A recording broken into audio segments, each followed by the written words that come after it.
गेल्या 2 ते 3 दिवसापासून राज्यात ठिकठिकाणी पाऊस आणि गारपीट होतीये। पुढील 2 दिवसात राज्याच्या काही जिल्ह्यांमध्ये मेघगर्जनासह आणि विजांच्या कडकडाटासह पावसाची शक्यता आहे। काही भागांना येलो अलर्ट देण्यात आलाय। उद्या सोलापूर, धाराशिव, लातूर या जिल्ह्यांमध्ये पावसाचा अंदाज व्यक्त करण्यात आलाय। बुलढाणा जिल्ह्यामध्ये अवकाळी पाऊस आणि गारपिटीने मोठं संकट ओढवलंय। 19 आणि 20 मार्चला झालेल्या नैसर्गिक आपत्तीमुळे तब्बल 201 गावांमधील सुमारे 3802 हेक्टरवरील रब्बी पिकांचं मोठ्या प्रमाणात नुकसान झालंय। गहू, ज्वारी, हरभरा, कांदा यासह मोसंबी, संत्रा, लिंबू आणि केळी या फळबागांना मोठा फटका बसला। कृषी विभागाने प्राथमिक अहवाल जिल्हाधिकाऱ्यांकडे सादर केला आणि आता शेतकरी मदतीच्या प्रतीक्षेत आहेत। धाराशिव तालुक्यामध्ये झालेल्या अवकाळी पाऊस आणि गारपिटीमुळे ज्वारीचं पीक जमीनदोस्त झालं। पावसामुळे मातीमोल झालेली ज्वारी आता शेतकऱ्यांना कवडीमोल भावाने विकावी लागेल, त्यामुळे शेतकऱ्यांना आर्थिक फटका बसणार आहे। मात्र आज काढणीचा खर्च सुद्धा निघणं कठीण झालंय। धाराशिव तालुक्यातल्या तडवळ गावात ज्वारीचं संपूर्ण पीक मातीमोल झालं। आता आमचे कालच्या अवकाळी पावसानं गारपीट झाल्यामुळं ही नुकसान झालेले ज्वारीचं, तर त्या नुकसानीला येऊन शासनाने स्पॉटला येऊन पंचनामे करावे आणि तात्काळ मदत आम्हाला द्यावी। धुळे जिल्ह्यात झालेल्या अवकाळी पाऊस आणि गारपिटीमुळे शेती पिकांचं प्रचंड नुकसान झालंय। जिल्ह्यातील एकूण 156 गावं बाधित झाली असून 11,007 शेतकऱ्यांना याचा फटका बसलाय। तर जिल्ह्यातल्या तब्बल 6,685 हेक्टरवरची पिकं जमीनदोस्त झाली आहेत। अवकाळी पाऊस आणि गारपिटीचा सर्वाधिक फटका शिंदखेडा तालुक्याला बसलाय।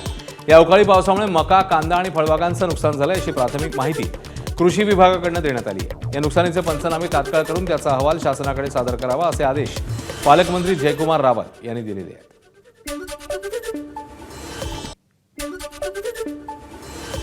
2 दिवसांपूर्वी झालेल्या अवकाळी पावसाने उत्तर सोलापूर तालुक्यातील पडसाळी गावातल्या द्राक्ष उत्पादक शेतकऱ्यांना मोठा फटका बसलाय। गारपीट आणि अवकाळी पावसामुळे हिरव्यागार द्राक्ष बागा जमीनदोस्त झाल्यात। पडसाळी गावातील शेतकरी अंकुश शिरसाट यांच्या 3.5 एकरातील द्राक्ष बाग पूर्णपणे उद्ध्वस्त झाली। या नुकसानाची पाहणी माहिती तंत्रशिक्षण मंत्री आशिष शेलार यांनी केली आहे। यावेळी आपली उद्ध्वस्त झालेली शेती दाखवताना अंकुश शिरसाट यांच्या डोळ्यामध्ये पाणी आलं। आशिष शेलार यांनी शेतकऱ्यांना धीर देत सरकार पाठीशी असल्याचं आश्वासन दिलं। जवळजवळ हे 50 ते 60 लाखाचं नुकसान आहे सर। एकरी 20 टन माल इथं नुकसानीचे, एकरी 20 टनाप्रमाणे 3 एकराचे 60 टन असं मालाचं पूर्णपणे नुकसान आहे सर। हे 4 ते 8 दिवसात हा माल काढणीला येणार होता, परंतु अचानक आलेल्या वाऱ्या आणि पावसामुळं पूर्ण बाग भुईसपाट झाल्यामुळं ह्या हातात तोंडाशी आलेलं घास आमच्यातून हिरवून नेलेलं, काळानं नेलेलं दिसतोय सर। तो निसर्गाच्या या पद्धतीच्या एका अर्थाने झालेल्या नुकसानाबद्दल शासनाला विचार करावाच लागेल। शासन विचारही करेल आणि त्यामुळे जे की 400च्या वर शेतकरी सुद्धा असे आहेत त्याबद्दल आणि बागायतदारांचे फळबागा जे आहेत त्याबद्दल शासनाने निर्णय करावा आणि जास्तीत जास्त जी मदत आहे ती करावी, अशीच भूमिका आमची राहील। सांगली जिल्ह्यामध्ये वादळी वारे आणि विजांचा कडकडाट आणि गारांसह पाऊस झाला, त्यामुळे शेतकऱ्यांचं मोठं नुकसान झालंय। या नैसर्गिक आपत्तीमुळे जिल्ह्यातील द्राक्ष, आंबा, डाळिंब बागांसह रब्बी हंगामातील पिकं भुईसपाट झाली आहेत। द्राक्ष बागायतदारांच्या डोळ्यामध्ये पाणी आलंय आणि शेतकऱ्यांना शासनाने मदत करण्याची गरज आहे। गारपिटीचा सर्वाधिक फटका आटपाडी, खानापूर, मिरज आणि जत या तालुक्यांना बसलाय। पूर्णपणे बाग मनी फुटलेले आहेत द्राक्षात। 105 रुपये हा प्लॉट मागितलेला होता, आता ह्याला 1 रुपया सुद्धा आता ह्याचा होत नाही। रॅगवर टाकलं तर बेदान सगळं फुल होणार आहे, फळपाट तयार होणार आहे। नाशिक जिल्ह्यातील मालेगाव तालुक्यात झालेल्या गारपीट आणि वादळी पावसामुळे शेती पिकांचं मोठ्या प्रमाणात नुकसान झालंय। सवंद गाव इथले शेतकरी रोहिदास भिका शेवाळे तसंच रावळगाव येथील योगेश बिरारी यांच्या शेतातील नुकसानग्रस्त पिकांची मंत्री दादा भुसे यांनी पाहणी केली। या पाहणी दरम्यान कृषी विभाग, महसूल विभाग आणि पंचायत समितीचे अधिकारी उपस्थित होते। वादळी वाऱ्यासह झालेल्या गारपिटीमुळे उभ्या पिकांना मोठा फटका बसलाय। अनेक ठिकाणी पिकं जमीनदोस्त झाल्याचं चित्र आहे। तर संबंधित अधिकाऱ्यांकडे नुकसानीचे पंचनामे करण्याचं काम हाती घेण्यात आलं असून लवकरात लवकर शासनाकडून मदत मिळावी अशी मागणी शेतकऱ्यांकडून केली जाते। सोन्या चांदीच्या दरामध्ये घसरण सुरूच आहे। गेल्या 24 तासात सोन्याच्या दरात 4,000 रुपयांची तर चांदीच्या दरात 6,000 रुपयांची घसरण झाली आहे। जळगावच्या सुवर्णनगरीत काल सोन्याचे दर जीएसटी शिवाय 1,48,000 होते, त्यात 4,000ची घसरण झाली, ते 1,44,000 पोहोचले। चांदीच्या दरातही 6,000ची घसरण झाली आहे। चांदीचे दर 2,36,000वरून 2,30,000 आले आहेत। युद्धाची तीव्रता अशीच राहिली तर सोनं चांदीच्या दरात आणखी काही घसरण शक्यता आहे असं व्यावसायिक अपेक्षा व्यक्त करतात। अमेरिका इस्रायलनं इराणवरती हल्ला केला आणि खरं तर त्यानंतर सोन्याच्या आणि चांदीच्या दरामध्ये सातत्यानं घसरण होत असल्याचं आपल्याला पाहायला मिळते. गेल्या 4 दिवसात या घसरणीमध्ये अधिक मोठी वाढ झाल्याचं पाहायला मिळतं आहे आणि गेल्या आठवडाभराचा जर आपण विचार केला तर सोन्याच्या दरामध्ये 13,000 रुपयांची तर चांदीच्या दरामध्ये 37,000 रुपयांची मोठी घसरण झालेली आहे. गेल्या 24 तासाचा विचार केला तर सोन्यामध्ये 4,000ची आणि चांदीमध्ये जवळजवळ 9,000ची घसरण झालेली आहे. आणि खरं तर याच कारणाचा आपण विचार केला तर ग्राहकांना मात्र ही संधी वाटत आहे आणि म्हणून अनेक ग्राहकांनी आज सुवर्णनगरीमध्ये सोनं खरेदीसाठी गर्दी केल्याचं आपल्याला पाहायला मिळतं. जळगावच्या रतनलाल सिंग बापना या शोरूममध्ये आपण आहोत. एरवी मागील आठवड्याचा आपण विचार केला तर या ठिकाणी फारशी गर्दी आपल्याला पाहायला मिळत नव्हती. मात्र सोन्याच्या दरात दिवसेंदिवस ज्या पद्धतीमध्ये घसरण होते आहे ही ग्राहकांच्या दृष्टीने फायदेशीर आहे. आगामी काळामध्ये युद्ध थांबल्यानंतर पुन्हा एकदा सोन्याच्या आणि चांदीच्या दरात वाढ होईल असा सुवर्ण व्यावसायिकांचा अंदाज आहे आणि म्हणूनच खरं तरी ग्राहकांच्या साठी एक संधी असल्यामुळे ग्राहक गर्दी करताना आपल्याला पाहायला मिळत आहेत. चंद्रशेखर नेवे, ABP माझा, जळगाव. भाव कमी झालेले आहे. मुलीच्या लग्नासाठी ना सोनं खरेदी करण्यासाठी आलेलो होतो. बजेट कोलमडणार होतं पण भाव कमी झाल्यामुळे ते आता होणार नाही. खूप बरं वाटलं, आनंद वाटला भाव कमी झाल्यामुळे. नांदेडमध्ये गोदावरी नदीत हजारो मासे मृत अवस्थेत आढळले. बंदाघाट या ठिकाणी बांधलेल्या लहान बंधाऱ्यावर देखील हजारो मासे मृत अवस्थेत पडलेले आहेत. दूषित पाण्यामुळे माशांचा मृत्यू झाल्याचा आरोप पर्यावरणप्रेमींनी केलाय.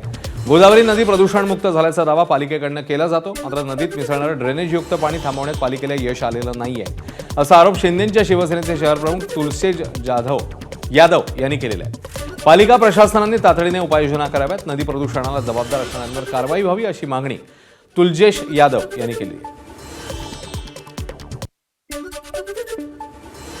हे विषारी पाणी कुठून येत आहे याला सर्वस्वी जबाबदार कोण आहे याची सखोल चौकशी करण्याचे आदेशही त्यावेळेस आम्ही दिले होते. मी आता या ठिकाणी माझ्या मिसेसच्या नगरसेविका यांच्या पत्रावर मी तक्रार दिलेली आहे की संबंधित जे बी अधिकारी असेल, संबंधित जे बी गुत्तेदार असेल त्यांच्यावर कठोर चौकशी करून कारवाई करण्यात यावी.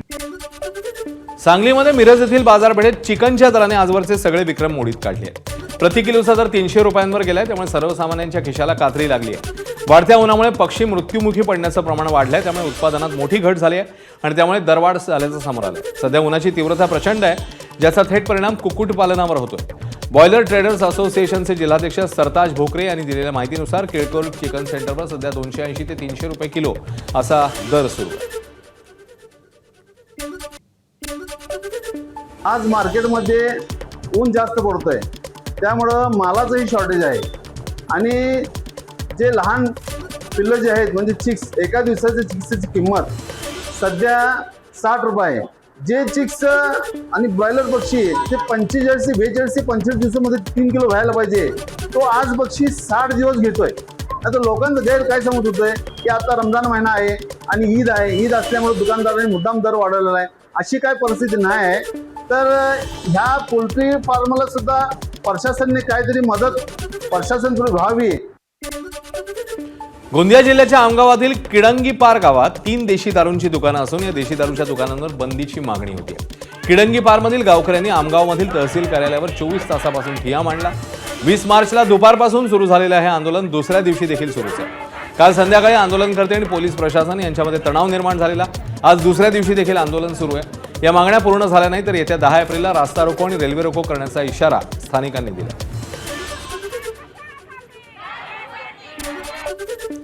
रत्नागिरीच्या लोटे MIDCत असलेल्या लक्ष्मी ऑर्गॅनिक केमिकल कंपनी विरोधात 11 ग्रामपंचायतीने ठराव केलाय. लक्ष्मी ऑर्गॅनिक केमिकल कंपनी बंद करण्यासंदर्भात जिल्हाधिकाऱ्यांना निवेदन देण्यात आलंय. PFASच्या उत्पादनामुळे पर्यावरण धोक्यात आल्याचा आरोप या निवेदनात करण्यात आलाय. या कंपनीमुळे पाणी, हवा आणि जमिनीचं प्रदूषण होतंय अशी तक्रार ग्रामस्थांनी केली. जिल्हाधिकाऱ्यांकडे निवेदन देऊन कंपनी बंद करण्याची मागणी ग्रामस्थांनी केली आहे. कंपनीची चौकशी करून कारवाईची मागणी देखील करण्यात आली आहे. मुंबईत पुन्हा एकदा मराठी भाषेचा मुद्दा ऐरणीवर आलाय. मुंबई विमानतळावर स्टाफ आणि प्रवाशांमध्ये मराठीवरून वाद झाल्याची घटना समोर आली आहे. स्टाफने प्रवाशाला हिंदीत बोलण्यास सांगितल्याचा दावा करण्यात येतोय. या संपूर्ण प्रकाराचा व्हिडिओ सध्या सोशल मीडियावर व्हायरल झालाय. घटनेनंतर मराठी भाषेच्या मुद्द्यावर पुन्हा एकदा चर्चा सुरू झाली.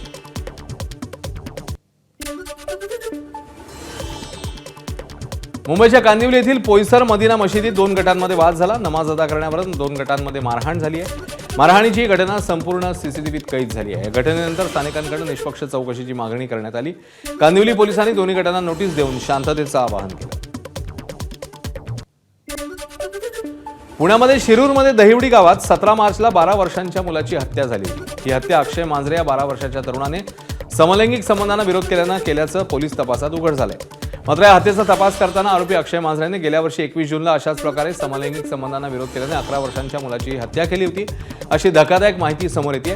विशेष म्हणजे या दोन्ही हत्या केल्यावर आरोपी अक्षय मांजरे त्या ठिकाणी गर्दीचा भाग म्हणून उभा होता. दोन्ही हत्या करून त्या हत्येशी कोणताही संबंध नाही हे दाखवण्यासाठी तो तपासासाठी पोलीस घटनास्थळी आल्यानंतर तिथे उपस्थित राहत होता. असं अखेर पोलिसांनी गावातल्या अनेकांची कसून चौकशी करायचं ठरवलं. यावेळी अक्षय मांजरेच्या सांगण्यामध्ये पोलिसांना विसंगती जाणवू लागली आणि दोन्ही हत्यांचा उलगडा झाला. तो मुलगा काल 10:30-11 वाजेपासून घरातून बाहेर गेला आणि परत आला नाही. 6 वाजेपर्यंत घरच्याने शोध घेतला. मग त्यांचे नातेवाईकाला त्याची बॉडी त्या ठिकाणी मिळाली. त्याच्या डोक्यात एक जखम होता आणि बॉडीवर काही ठिकाणी अब्रेजन मार्क्स होते आणि तातडीने पोलिसांनी त्यामध्ये गुन्हा दाखल केला. मर्डरचा गुन्हा BNS 103(1) प्रमाणे दाखल करण्यात आला होता आणि त्याच्यात अधिक तपास आम्ही काल रात्रीपासूनही सुरू केला. हिंगोलीच्या वसमत शहरात हनी ट्रॅपचं मोठं रॅकेट सक्रिय असल्याचं समोर आलं. आरोपी आधी महिलांशी मैत्री करायचा, त्यानंतर एकांतात नेऊन गुप्तपणे कॅमेऱ्यात अश्लील व्हिडिओ शूट करायचा आणि हेच अश्लील व्हिडिओ व्हायरल करण्याची धमकी देत संबंधितांकडून मोठ्या प्रमाणात खंडणी वसूल करत असल्याचं समोर आलंय. या प्रकरणी वसमत शहर पोलिसांनी कारवाई करत टोळीचा पर्दाफाश केलाय. आतापर्यंत पोलिसांनी केलेल्या कारवाईत 3 आरोपींना ताब्यात घेण्यात आले. खंडणी आणि असे व्हिडिओ व्हायरल करण्याची धमकी देणे आणि त्यानंतर त्याला मारहाण करणे, त्याच्याकडून खंडणी वसूल करणे या क्रमांकाखाली वेगवेगळ्या क्रमांकाने आपण गुन्हा दाखल केला आहे. माननीय पोलीस अधीक्षक डॉक्टर रोहन नीलाभ रोहन सर आणि additional SP Kamlesh Meena sir तसेच उपविभागीय अधिकारी श्री केंद्रे सर यांच्या मार्गदर्शनाखाली API डेटवाल यांच्याकडे हा गुन्हा दिलेला होता आणि सर्वांनी मिळून आम्ही त्या दिवशीच्यातले रात्री तसा गुन्हा दाखल झाला. तसेच आम्ही यातले 2-3 आरोपी जे आहेत ते अटक केले. नांदेडच्या वाजेगाव भागात एका धावत्या दुचाकीने भेट घेतल्यानं एकाचा मृत्यू झाल्याची घटना घडली. ईद निमित्ताने सामूहिक नमाज पठण झाल्यावर ही घटना घडली आहे. वाजेगाव पुलावरून दुचाकीस्वार जात असताना हा प्रकार घडला. पोलिसांकडून अधिकचा तपास सुरू. नगरकडून वाजेगावच्या दिशेने जात असताना हा जो ब्रिज आहे त्या ब्रिजवर त्या गाडीनं पेट घेतला. गाडीनं पेट घेतल्यामुळं तो गाडीची जे पेट्रोलची टाकी आहे त्या टाकीनं पेट घेतल्यामुळं पेट्रोलचा भडका उडाला आणि तो खालून पूर्ण पायापासून वरपर्यंत 90%च्या वर जळालेला आहे.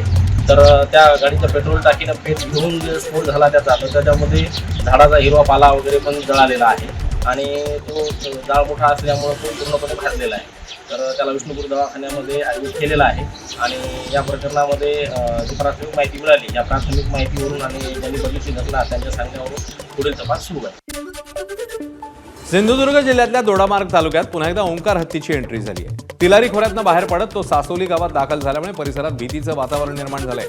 ऐन काजू हंगामात शेतकऱ्यांना हत्तीचं अचानक दर्शन झालं, त्यामुळे चिंता वाढली आहे. गेल्या काही महिन्यांपासून बांदा, सावंतवाडी आणि गोवा परिसरात भ्रमंती केल्यावर ओंकार पुन्हा दिशा बदल करत असल्यानं तो पुढे कुठे जाणार याकडे सगळ्यांचंच लक्ष लागलं. गोंदियाच्या अर्जुनी मोरगाव तालुक्यात जंगली हत्तींचा धुमाकूळ पाहायला मिळतोय. वडेगाव बंध्या परिसरात हत्तीच्या कळपाने मका, मिरची आणि भाजीपाला पिकांचं मोठ्या प्रमाणात नुकसान केलंय. गेल्या 2 दिवसांपासून हत्तींच्या हालचाली सुरू असल्यानं शेतकऱ्यांमध्ये भीतीचं वातावरण आहे. याआधी या भागात मोठी नासधूस झाल्यावर आता पुन्हा एकदा हानी झाल्यानं शेतकऱ्यांवर दुहेरी आर्थिक संकट ओढवलंय. वन विभागाने गस्त वाढवत ड्रोनच्या मदतीने परिस्थितीवर लक्ष ठेवलंय. रत्नागिरीच्या कोळंबे खांबाचा मळा इथे ब्लॅक पॅन्थर तब्बल 50 फूट खोल विहिरीत पडला. पक्षाचा पाठलाग करताना तो विहिरीत पडल्याची माहिती आहे. वन विभागाची टीम घटनास्थळी दाखल झाली आणि पिंजरा सोडून त्याला सुरक्षित बाहेर काढण्याचे प्रयत्न सुरू आहेत. दरम्यान ब्लॅक पॅन्थरला पाहण्यासाठी नागरिकांची मोठी गर्दी पाहायला मिळते. हिंगोली जिल्ह्यातल्या औंढ्या नागनाथ वन परिक्षेत्रात कृत्रिम पाणवठ्यांमध्ये टँकरद्वारे पाणी सोडण्याचं काम सुरू करण्यात आलंय. दिवसेंदिवस वाढत असलेल्या तापमानाचा फटका नागरिकांसोबत वन्य प्राण्यांनाही बसतोय. पाण्याच्या शोधात वन्य प्राण्यांना भटकंती करावी लागत असल्याचं चित्र निर्माण झालंय. ही परिस्थिती लक्षात घेता औंढ्या नागनाथ वन परिक्षेत्रात वन विभागाने पुढाकार घेतला. जंगलातील विविध ठिकाणी तयार करण्यात आलेल्या पाणवठ्यांमध्ये नियमितपणे टँकरने पाणी भरलं जाते, जेणेकरून वन्य प्राण्यांना सहज पाणी उपलब्ध होईल. कोल्हापुरातील विश्व पंढरी या ठिकाणी कुंकुमार्चन महायज्ञाचं आयोजन करण्यात आलं. त्रिपुरा सुंदरी ललिता मातेचे उपासक स्वामी अभिषेक ब्रह्मचारी यांच्या मार्गदर्शनाखाली या महायज्ञाचं आयोजन करण्यात आलंय। कोल्हापुरातील या कुंकुमार्चन सोहळ्यासाठी पारंपरिक वेशभूषा करून महिला मोठ्या संख्येने सहभागी झालेल्या पाहायला मिळाल्या।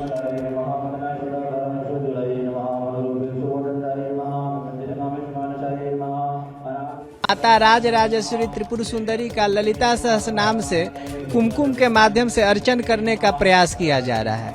हम लोग भगवती कोल्हापुर सुंदरी का जो कोल्हापुर करवीर निवासिनी है उनकी हम लोग पूजा करने का प्रयास कर रहे हैं। कुमकुम के माध्यम से हम लोग प्रयास कर रहे हैं कि कोटि करोड़ बार कुमकुम माता के चरणों में हम लोग अर्पित कर सकें, ऐसी हम लोग की भावना है। नंदुरबारच्या शहाद्यातल्या खोलगल्ली इथल्या 150 वर्ष जुन्या मारुती मंदिर परिसरात प्राचीन गणेश मूर्ती सापडली आहे। मंदिराच्या पुनर्बांधकामासाठी सुरू असलेल्या खोदकामादरम्यान ही मूर्ती सापडली। यानंतर संबंधित मूर्ती बघण्यासाठी नागरिकांनी मग गर्दी केली। स्थानिकांच्या मते या ठिकाणी पूर्वी शिव, शनी आणि देवीची मंदिरं अस्तित्वात होती, ज्यांचं स्वरूप काळाच्या ओघात बदललं। सापडलेल्या मूर्तीची ठेवण पाहता ती अत्यंत पुरातन असल्याचा प्राथमिक अंदाज आहे। शहादा परिसरात यापूर्वी देखील अनेक ऐतिहासिक अवशेष आणि भुयारं सापडली आहेत, मात्र प्रशासनाकडे ठोस संशोधन होत नाहीये, त्यामुळे इथल्या इतिहासाबाबत नागरिक अनभिज्ञ आहेत। या मूर्तीचा पुरातत्व विभागामार्फत सखोल अभ्यास करून या भागाचं ऐतिहासिक महत्त्व जपावं अशी मागणी आता शहादेकर करतात। सांगली जिल्ह्यातल्या खानापूर तालुक्यातल्या नागनाथ नगरचं ग्रामदैवत नागनाथ देवाच्या यात्रेनिमित्ताने बगाड सोहळा उत्साहात संपन्न झाला। या बगाड सोहळ्याला 200 वर्षांची परंपरा आहे। या सोहळ्याच्या वेळी भाविकांनी गुलाल आणि भंडाऱ्याची उधळण करत नागनाथाच्या नावाने जयघोष केलाय। संपूर्ण देशभरात प्रसिद्ध असलेला बगाड पळवण्याचा सोहळा लाखो भाविकांच्या उपस्थितीमध्ये मोठ्या उत्साहात संपन्न झाला। सांगलीच्या कडेगाव तालुक्यातल्या भिकवडी खुर्द गावच्या प्रसिद्ध सोनार सिद्धनाथाच्या यात्रेला सुरुवात झाली। मानाच्या सासन काठ्या आणि 200 वर्षांपूर्वीच्या रथयात्रेची ही परंपरा आहे। सांगलीतील हजारो भाविक आपला नवस घेऊन या यात्रेमध्ये सहभागी होतात। या रथयात्रेच्या उत्सवाला सांगलीतल्या नागरिकांनी मोठ्या संख्येने गर्दी केली। जयपूरमधील सामाजिक एकतेचा संदेश देणारा एक व्हिडिओ समोर आला। ईद निमित्ताने जमलेल्या मुस्लिम बांधवांवर हिंदू बांधवांनी फुलांची उधळण केली। सामाजिक एकता दाखवणारा हा व्हिडिओ चांगलाच व्हायरल झालाय।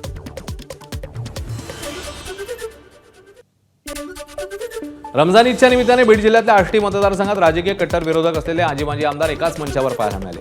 आमदार सुरेश धस, माजी आमदार बाळासाहेब आजबे आणि भीमराव धोंडे यांनी एकत्र येत मुस्लिम बांधवांना ईदच्या शुभेच्छा दिल्या। या अनपेक्षित एकत्र येण्यामुळे राजकीय वर्तुळामध्ये चर्चांना उधाण आलं। रमजान ईदच्या निमित्ताने माजी मंत्री तथा आमदार धनंजय मुंडे यांनी बीडमधील नेहरू चौक येथे ईदगाहावर मुस्लिम बांधवांची गळाभेट घेत त्यांना शुभेच्छा दिल्या। मोठ्या संख्येने यावेळी मुस्लिम बांधव उपस्थित होते। धनंजय मुंडेंनी ईदच्या शुभेच्छा दिल्या। देशभरामध्ये रमजान ईदचा उत्साह पाहायला मिळतोय। लोकसभेतले विरोधी पक्षनेते राहुल गांधींनी ही व्हिडिओ पोस्ट करत रमजान ईदच्या शुभेच्छा दिल्या। नमस्कार, आप सबको ईद मुबारक और आपके परिवारों को और आपको बहुत सारा प्यार। नमस्कार, आप सबको ईद मुबारक और आपके परिवारों को और आपको बहुत सारा प्यार। खासदार संजय राऊत यांना कथित पत्राचाळ प्रकरणात ईडीकडून अटकेची कारवाई करण्यात आल्यानंतर ते 100 दिवस जेलमध्ये होते। यावेळी त्यांनी नरकातला स्वर्ग हे पुस्तक लिहिलं। या पुस्तकाची हिंदी आणि इंग्रजी आवृत्ती देखील आली आहे। या नव्या पुस्तकामध्ये 4 प्रकरणं नव्याने जोडण्यात आली आहेत। यामध्ये माजी उपराष्ट्रपती जगदीप धनखड यांचा तडकाफडकी राजीनामा का घेण्यात आला याबद्दल भाष्य आहे। जगदीप धनखड यांच्या निवासस्थानी मोदी सरकार विरोधी कारस्थान सुरू होतं, म्हणून सरकारने राजीनामा मागितला।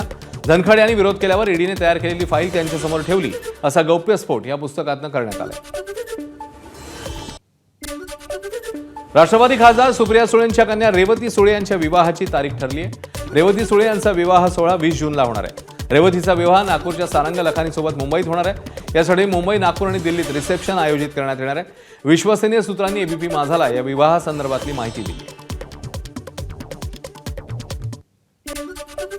गडचिरोलीत नक्षलवादावर नियंत्रण मिळवण्याचा निर्णायक टप्पा जवळ आलाय। देशाचे गृहमंत्री अमित शहा यांनी 31 मार्च 2026 पूर्वी नक्षलवाद हद्दपार करण्याचा संकल्प केलाय। आता फक्त 10 दिवस शिल्लक आहेत। सध्या जिल्ह्यामध्ये 6 माओवादी सक्रिय असून माजी मंत्री धर्मराव बाबा आत्राम यांनी त्यांना हिंसेचा मार्ग सोडून आत्मसमर्पण करावं असं भावनिक आवाहन केलंय।